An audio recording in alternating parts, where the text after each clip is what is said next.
felt very welcome from the moment we got here. All of the couples, they were hospitable, interactive, no one was secluded, you know, and we understood, like, if they wanted to take time to spend time with their spouse, it was fine, but I mean, it was just very friendly, very engaging, open, transparent, and just a safe space, because I think based on everyone that we met, someone has some type of title, right? It's not just, you know, just Bobby. It may be like a minister, or maybe a pastor, or, you know, a marriage ministry leader.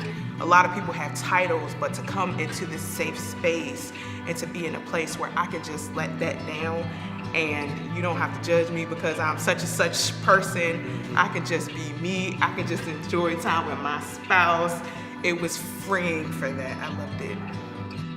Especially with Monica, because of the call on her life, her and her husband, it causes the people that you need to gravitate to as a married couple, it causes them to come together. So you want to be around that.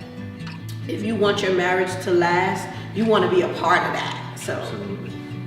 And like I was telling them downstairs, even if they was having problems or something, nobody showed it. We didn't see no arguments, no reflection of anything. So if they was faking that they did loved each other, they actually end up having to love each other just for these 3 days, because, you know, it's hard to pretend.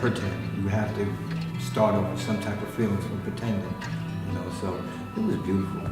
Marriage is your first ministry, and so especially if you hold a title, if you are in a position where you're just caught up in the busyness of life and you don't have an opportunity to just unplug and to reconnect with your spouse alone, then, you know, investing in things like this, it's worth it. Yes, it's a sacrifice because of the money, but the reward is so much better because you're investing in something that is going to last and make an impact and create a legacy for future generations. I couldn't say any better myself.